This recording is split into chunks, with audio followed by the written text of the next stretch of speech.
where we're regaining our focus. And as we do that, I want us to think about how we work together as a local church. And our local church work has a particular spirit that should characterize it. When you read the New Testament, you see that spirit. Sometimes it's violated, and when it is violated, that's corrected. But it is also sometimes promoted.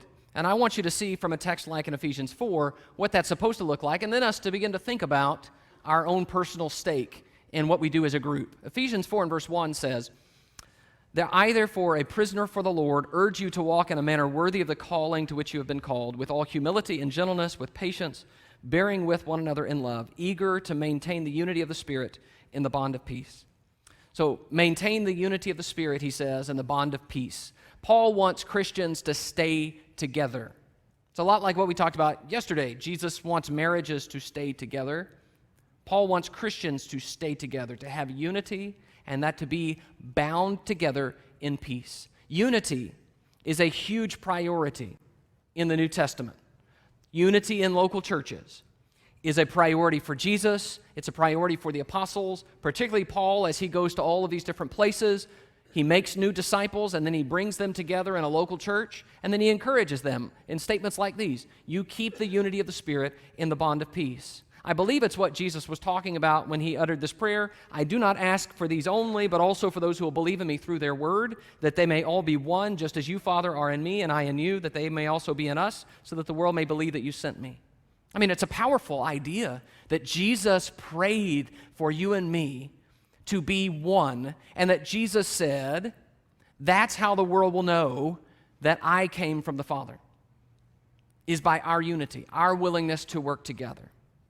Jesus says our unity with one another makes us more like God, who is unified. And Jesus says this is how he will have a witness in our time. And so division has always been a huge problem among Christians from the New Testament era all the way down to today. And you can study the history of churches and you see division after division after division.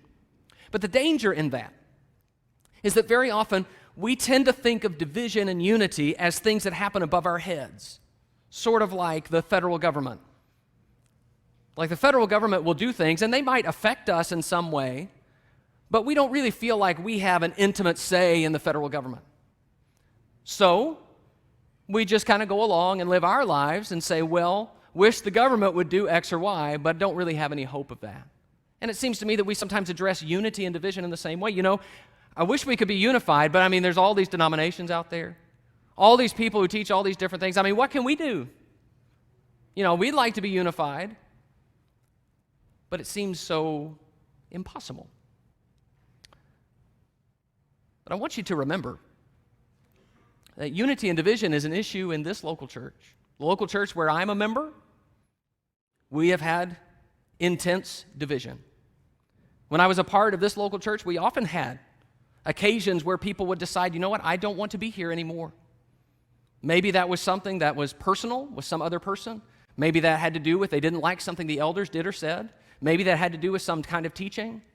But they decided, you know what? I'm not going to be here. I'm leaving. And so they would go to another church. Sometimes people will start another work. Unity and division, in other words, does have a practical part to it, doesn't it? It is something that you and I do or don't do. So I was asked this question by a member of our congregation at Fairview. How do I contribute to unity or division? And I just loved the question. Because in the aftermath of those kinds of discussions, sometimes we're left kind of with a numb feeling like, well, what am I supposed to do? I know the Bible says this, but this is kind of what's happened historically. So what could I possibly do? And I want us to take a few minutes and to think about our personal role in unity and division in a local church. Now, I want to take a moment and just really address the idea that unity is communicated in the New Testament as a personal priority. You see that here in Ephesians 4. Look at verse 2 with me. Ephesians 4 and verse 2, it says, with all humility and gentleness, with patience, bearing with one another in love, eager to maintain the unity of the Spirit in the bond of peace. Humility, patience. These are things I do or don't do. I have to be humble because there are things that are not going to go my way when I work in a group. Sometimes we're going to have to do what other people think is best. Sometimes I'm going to have to submit to the elders and their judgment. I have to be humble enough to allow that. Patience means that my brothers are not always going to be what I think they should be. Sometimes they're going to disappoint me and hurt me, and I have to keep working with them, even though that's true. I have to be patient.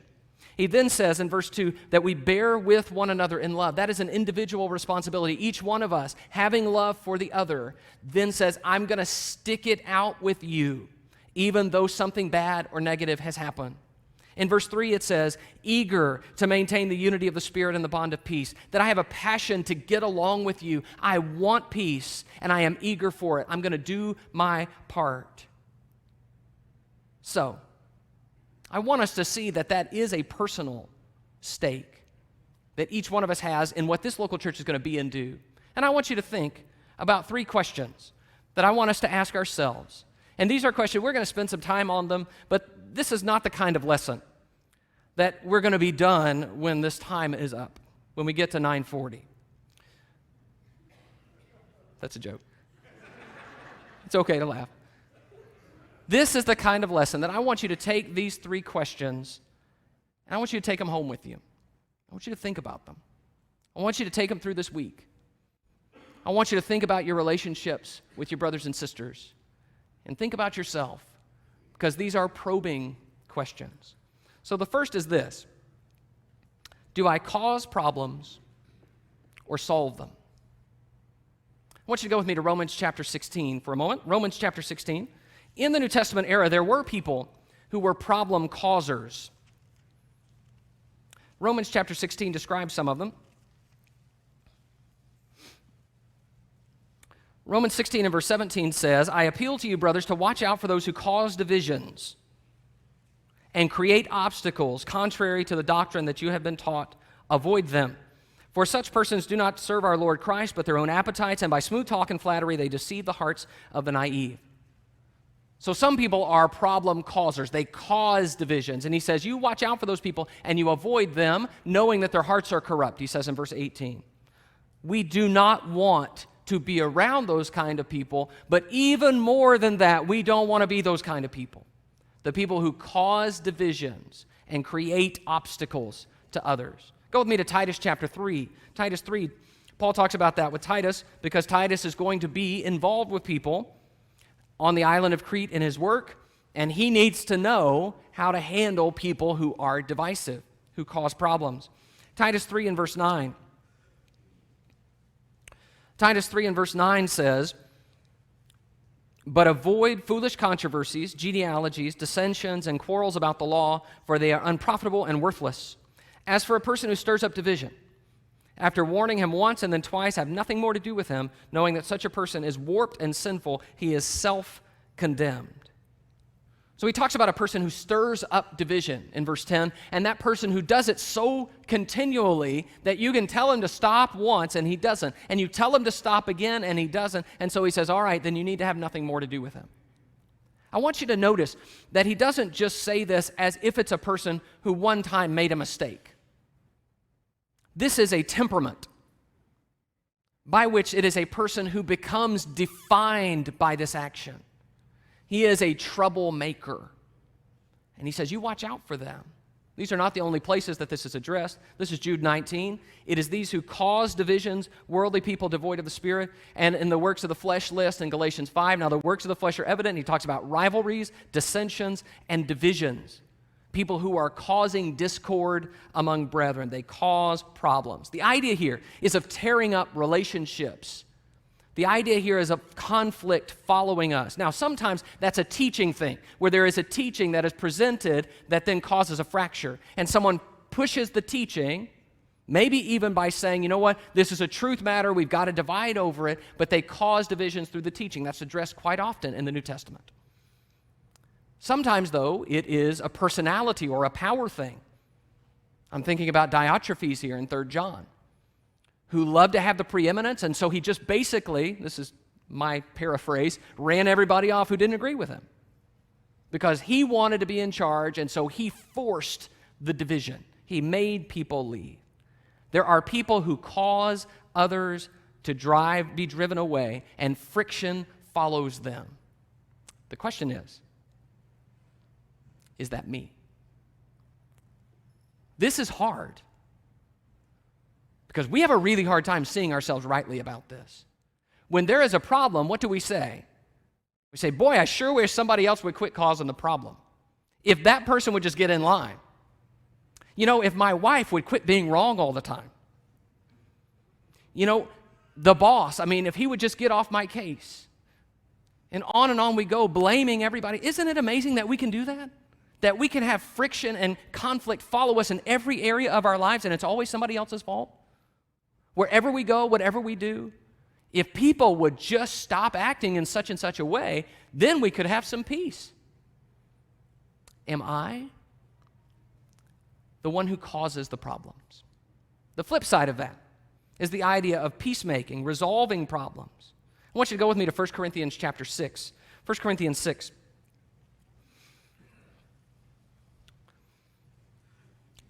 There are people described in the New Testament as problem solvers or peacemakers. And you see the lack of them in a text like 1 Corinthians chapter 6. 1 Corinthians 6 and verse 1, it says, when one of you has a grievance against another, does he dare go to law before the unrighteous instead of the saints? Or do you not know that the saints will judge the world? And if the world is to be judged by you, are you incompetent to try trivial cases? Do you not know that we are to judge angels? How much more then matters pertaining to this life? So if you have such cases, why do you lay them before those who have no standing in the church? I say this to your shame. Can it be that there is no one among you wise enough to settle a dispute between the brothers? But brother goes to law against brother, and that before unbelievers? Now, we don't have time to go in depth into this text and talk about going to law and that kind of thing, but I think you can see, even from a surface glance, what's going on. What's going on is there are problems in the church at Corinth, and Paul is upset because instead of resolving those things internally, they're taking them outside. They're going to court. Look particularly at verse 5. I say this to your shame. Can it be that there is no one among you wise enough to settle a dispute between the brothers? Can it really be that in a group of people that belong to Jesus Christ, nobody will help somebody get along with somebody else? Nobody will resolve an argument? Nobody will make peace? How can that be? He says, I say this to your shame. So I don't really think Paul is addressing as much the idea of the use of courts and lawsuits and that kind of thing. I think what Paul is addressing is that local churches should be full of peacemakers, full of wise people who will help one another resolve disputes. The question is that me? Am I going to be a peacemaker? Turn the page over to Galatians 6. Galatians 6. I love Galatians 6 and verse 1 because sometimes we get this picture of what it means to be a spiritual person. And spiritual people, they just sit around and meditate. They're very thoughtful and calm and all of that. If you want a definition of what it is to be a person of the Spirit, following the Spirit of God, Galatians 6:1 is it.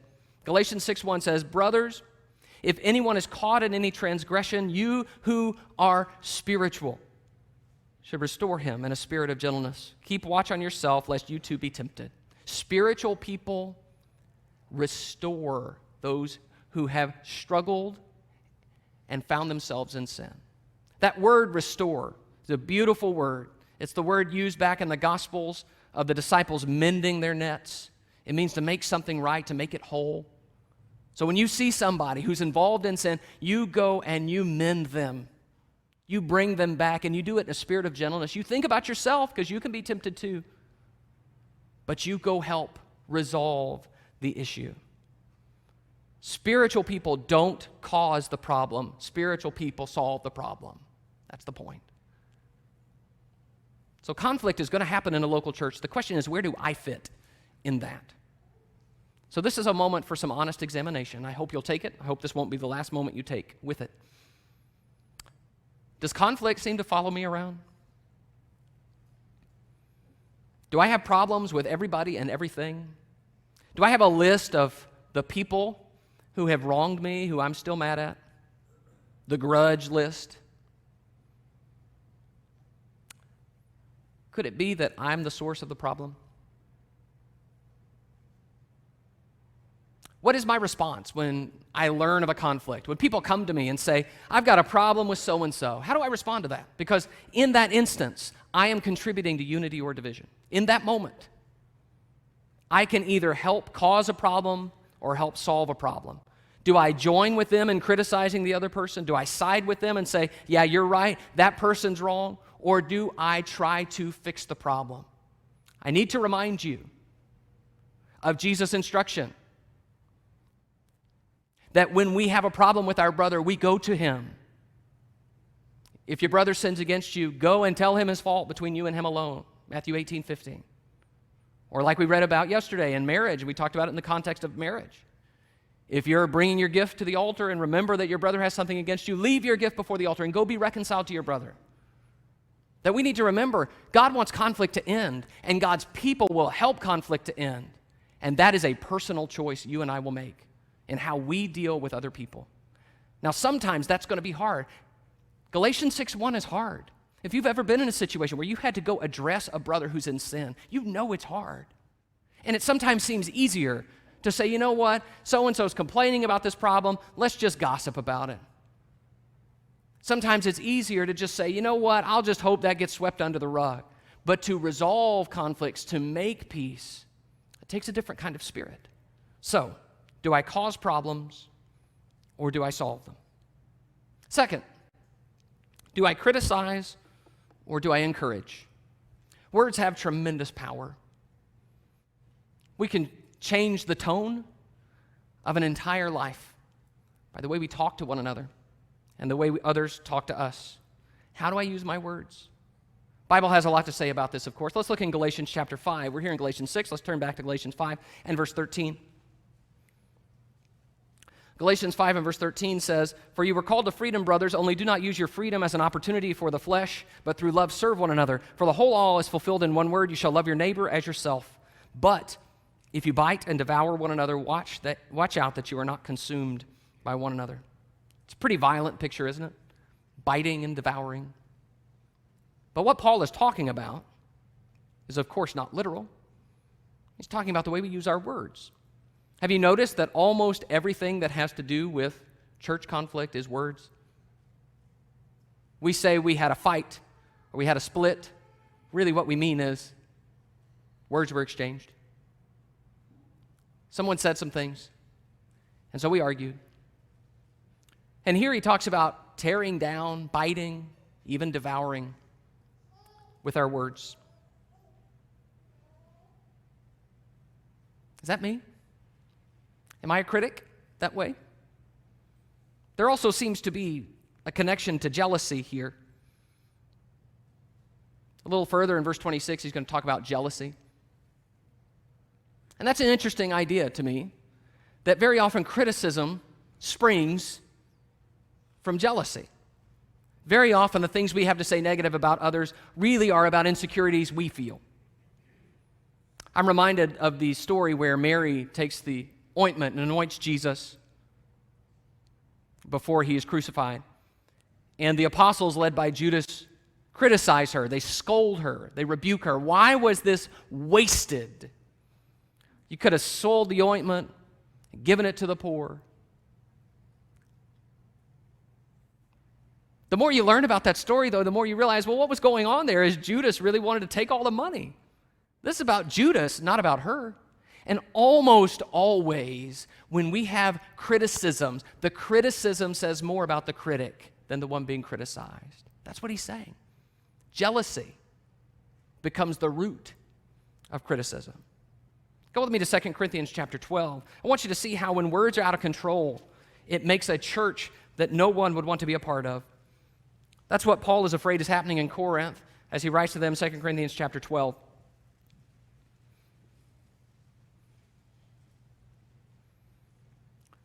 I want to read 2 Corinthians 12 and verse 20. 2 Corinthians 12 and verse 20. It says, "For I fear that perhaps when I come, I may find you not as I wish, and that you may find me not as you wish. That perhaps there may be quarreling, jealousy, anger, hostility, slander, gossip, conceit, and disorder." My question is, do you want to be a part of that church? Can I say it again? quarreling, jealousy, anger, hostility, slander, gossip, conceit, and disorder. You signing that visitor's card? Do you notice how many of those things are spoken? Quarreling, hostility and slander, gossip. Because how we use our mouths contributes to the health of a church. Most of these words are about tearing other people down. And he says, that's a sick church. And he says, I sure hope I don't find you that way, and you better hope I don't find you that way. That's going to be ugly. But the contrast is encouragement, that we don't always have to criticize. In fact, the Bible pattern is that churches thrive in a climate where we are encouraging one another and building one another up. So, Paul writes, let no corrupting talk come out of your mouths, but such as is good for building up, as fits the occasion, that it may give grace to the hearers. The beautiful thing about encouragement is everybody loves it. Even the most bitter person loves when someone says something kind and good to them. It gives grace. It builds up. It blesses. Don't you want to have speech that will bless the people that hear you? So that people, after they have an encounter with you, they say, wow, I feel better for having talked to him.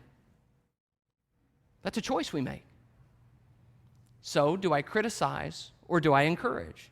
Let's go to Acts chapter 11. My favorite example of encouragement is Barnabas. It really begins and ends with Barnabas for me. Barnabas was such an encourager that they named him Encourager, son of encouragement. I also have a picture, and I think this came from some reading I did, where a man speculated that he thought that Barnabas was probably a real big, jovial guy. And so I just haven't been able to get that picture out of my head ever since. And I think it fits the personality that you see here of someone who has such positivity. Acts chapter 11 and verse 21. And the hand of the Lord was with them, and a great number who believed turned to the Lord. The report of this came to the ears of the church in Jerusalem, and they sent Barnabas to Antioch. When he came and saw the grace of God, he was glad and exhorted them all to remain faithful to the Lord with steadfast purpose. For he was a good man, full of the Holy Spirit and of faith, and a great many people were added to the Lord. So Barnabas went to Tarsus to look for Saul. When he had found him, he brought him to Antioch, and for a whole year they met with the church, taught a great many people. And in Antioch, the disciples were first called Christians. I want you to see the description of Barnabas in verse 24. He was a good man, full of the Holy Spirit and faith.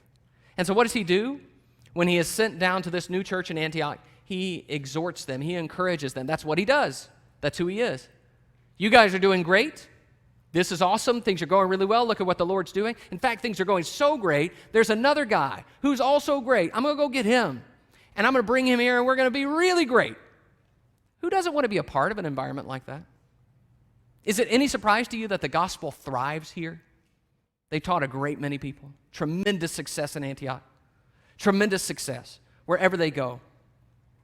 People like Barnabas because Barnabas is an encourager. There is a positivity to that. There is an ability to look at people and think the best. In fact, Barnabas does that on multiple occasions, where he takes Paul under his wing and vouches for him, where he vouches for John Mark, and then he vouches for John Mark again. That's who he is. The question is, am I encouraging people the way Barnabas did? So I want you to spend a little time with this question. Do I criticize or do I encourage? Do I tear people down or do I build them up? There will always be quirks and weaknesses in everybody else. Of course, never in me, but in everybody else. Quirks, weaknesses, weirdnesses, things that you'll look at and say, I don't like that. Do I promote the good? And I want to stress this. I believe it is vitally important how we talk about one another when we're not in each other's presence. What do I say about you when you're not around? There is a power that criticism and gossip has. A power, a sinister power to link us together. We put our arms around each other and we say, you know what I think of him? Did you hear what he did? And suddenly we're kind of We're kind of bound together. We're closer together, but we're further away from someone else. Do you see what's happening? It's division. Division because of words. And don't you wonder sometimes when people gossip about others to you, whether they're gossiping about you to others? If they say that about them, and then when they see them, they smile, what are they saying about you? Isn't it better to just say, you know what, let's build up. Let's talk about, that person's not here right now, but I want to tell you what awesome things they're doing. Have you heard about them? You heard about how they invited somebody to church? Have you heard about how he is growing and how he speaks to others? Have you heard about what's going on, what God is doing here? Spread the good, gossip. Be an encourager. Look for the good in others. Praise them to their face and praise them to others. In fact, I will say this on a personal note. Very often I have found that I am motivated by jealousy against someone. And when I feel jealousy in my heart, the way I have been able to break the chain of jealousy and break its power is to sincerely compliment and encourage someone. I tell it to their face, I talk about them, and suddenly it just doesn't seem that big a deal. I see the good, and I have to sincerely do it. It can't just be fake praise. But there is a power in encouraging to change the way we think about other people and to change the tone in a local church. We are all on the same team.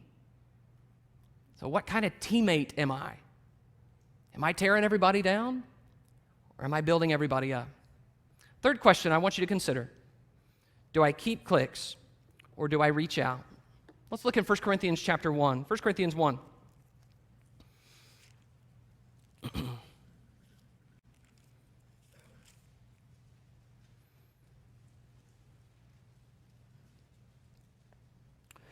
1 Corinthians 1, I want to read beginning in verse 10. 1 Corinthians 1 and verse 10 says, I appeal to you, brothers, by the name of our Lord Jesus Christ, that all of you agree, and that there be no divisions among you, but that you be united in the same mind and the same judgment. For it has been reported to me by Chloe's people that there is quarreling among you, my brothers. What I mean is that each one of you says, I follow Paul, or I follow Apollos, or I follow Cephas, or I follow Christ. Is Christ divided? Was Paul crucified for you? Were you baptized in the name of Paul? So Paul talks about divisions here in verse 10, that there be no divisions among you. And I think we have a poor understanding of what is meant by that. I do not believe that he is talking about divisions the way we think of them, that there were different churches. That there had already been a division into 4 different churches, the Christ Church and the Apollos Church. We're talking about what we would call informal divisions or cliques. Groups of people within the larger group that are banding together because of some idea or allegiance that they share. And you can totally see how that would happen, right? That's just a social dynamic.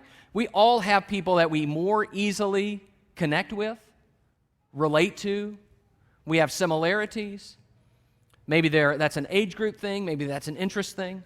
And we also know that there are some people that we connect with on the level of ideas. So when you speak in a certain way, man, I'm just understanding you. But when somebody else speaks, I'm not sure about them. So with that fact in mind, the fact that we know that, it's totally natural for us to see how groups would begin to form.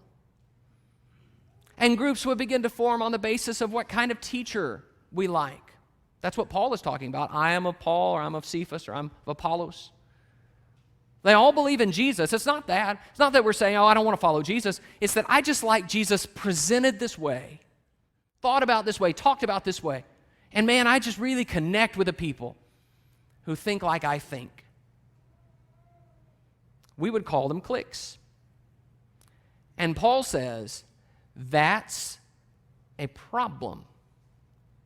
He says, look again at verse 10, I appeal to you, brothers, by the name of our Lord Jesus Christ, that all of you agree and that there be no divisions among you, but that you be united in the same mind and the same judgment. Paul is not saying you guys need to agree about every detail of everything. He is saying, I want you to quit having these divisions based just on the way you think and the things that you like. He's saying there shouldn't be any more cliques. I believe that all of the problems, every single one in the church at Corinth. I don't know if it's been a while since you've studied 1 Corinthians. Let me remind you of what was going on there. There's a man in chapter 5 who was in a sexual relationship with his stepmother. There was the problem we just read about in chapter 6 where people are taking each other to court. There's evidently some whiffs of sexual immorality and then arguments about whether or not that was legitimate. Marriage questions and problems. Are we going to eat things sacrificed to idols or not? The Lord's Supper, in which some are eating at different times than others and they're not including each other. The whole issue of spiritual gifts, who's got the best gifts and who doesn't. And then some people who are teaching that the resurrection isn't a part of the gospel. All of the problems at Corinth are exacerbated and intensified by the problem of cliques. Every single one of them, you can see how. When you've got 2 groups or 3 groups or 4 groups, suddenly we're going to take every issue differently. And we're going to get over in our little clique and we're going to talk about it. What do you think about the guy with his stepmother? You think that's okay? I think it's probably okay. But they don't think that. And you can see how when we start to think a certain way, we start talking about those other people. I don't know about them. They're kind of weird. They like Peter. Not sure about that. And I don't see that way. Let's just have our own little group. We'll take the Lord's Supper at our own time with just us. And you can see how every problem begins to fracture the group. Every issue now is filtered through the lens of the clique. That's why Paul says there need to be no divisions among you, because those only get worse and worse and worse, and it's only a matter of time before the division becomes a true division, and we're no longer together. I want you to go with me to 1 Corinthians chapter 12. Look how Paul addresses this.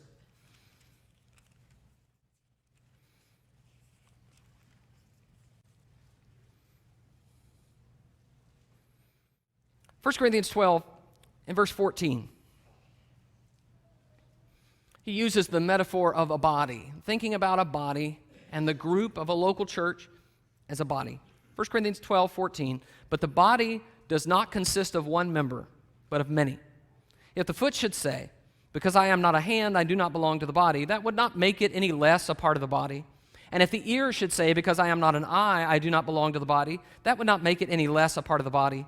If the whole body were an eye, where would be the sense of hearing? If the whole body were an ear, where would be the sense of smell? But as it is, God arranged the members in the body, each one of them as he chose. If all were a single member, where would the body be? As it is, there are many parts, yet one body. The eye cannot say to the hand, I have no need of you, nor again the head to the feet, I have no need of you. I hope you see what's happening in this little picture of the body. There are 2 problems. In verse 15, he talks about if the foot should say, because I'm not a hand, I do not belong to the body. So here you have people. They feel undervalued. I'm a foot. I'm not a hand. I must not really matter. Why am I even here? Nobody cares about me. Nobody sees me. Nobody needs me. And Paul is saying, oh no, God put you just where you belong. But he is also saying, to the rest of the body, you need to pay attention to the feet. Then there's the opposite problem, down in verse 21. The eye cannot say to the hand, I have no need of you. See, the opposite problem is not that people feel like they're unimportant. There are some people who feel they're too important. So important that they're the only part of the body that matters. I don't need this. I don't need this. I don't need that person. I don't need that person. What do you bring? What do you offer? And there is division in the body, because we don't value each other the way we should. We have our gifts, but that doesn't mean that the other gifts are useless. We have our opinions, but that doesn't mean the other opinions are wrong. That's the problem with cliques, is inevitably you reach a point where you undervalue everyone who's not a part of the clique. So what is Paul's answer? Look in verse 22 with me. 1 Corinthians 12, 22. On the contrary, the parts of the body that seem to be weaker are indispensable. And on those parts of the body we think less honorable, we bestow the greater honor. And our unpresentable parts are treated with greater modesty, which our more presentable parts do not require.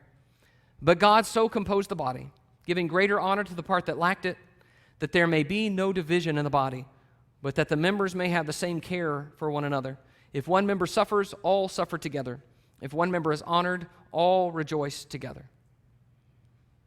He says, here is the answer. You have the same care for one another, no matter who you are, no matter who they are.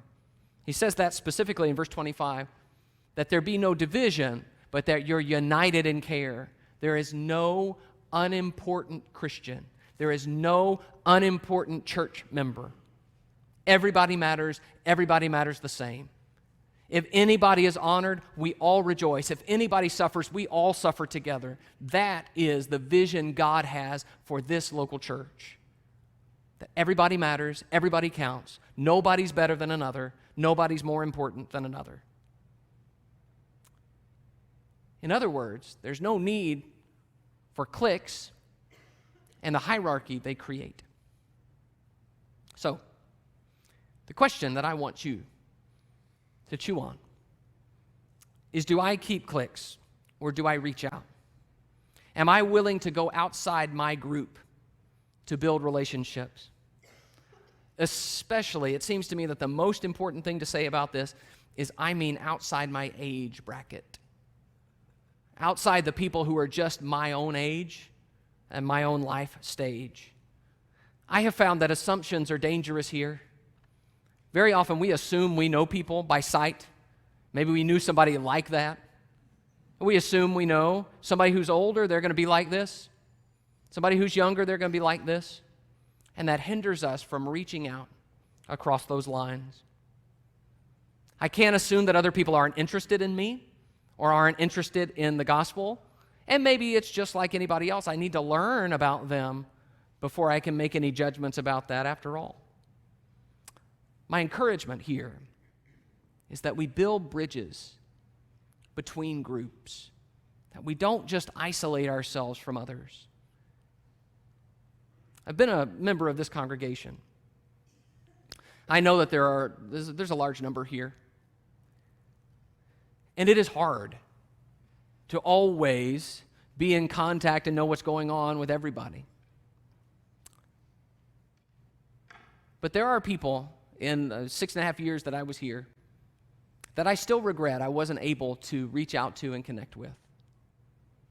There are people that you can say, I want to try. I want to have lunch. I want to go talk to them after service, especially sometimes the people over here and the people over here, so far away. I want to try. I want to reach out. Make people feel at home with you. And I want to remind you that we live in a world where so few people feel they belong anywhere. They're searching. Don't we want, of all the places in the world, don't we want our local church to be a place where people belong? No matter what age they are, no matter what their personality is like, you belong here. Please understand that's more than them having a seat. That is about them feeling that others accept and welcome them and invite them into their lives. You can do that by reaching out. I understand this is going to have its challenges. It's going to be natural to associate with the people that are natural, and it's going to be unnatural to reach out. And it's always going to be tempting to say, you know what, let's just go with what's comfortable. That would be easier. But remember, the stakes in this are remarkably high. Because you've seen in the book of 1 Corinthians what happens when congregations become cliquish. And that is a personal responsibility that each one of us has. Do I keep cliques or do I reach out? So my encouragement to you, take those 3 questions home.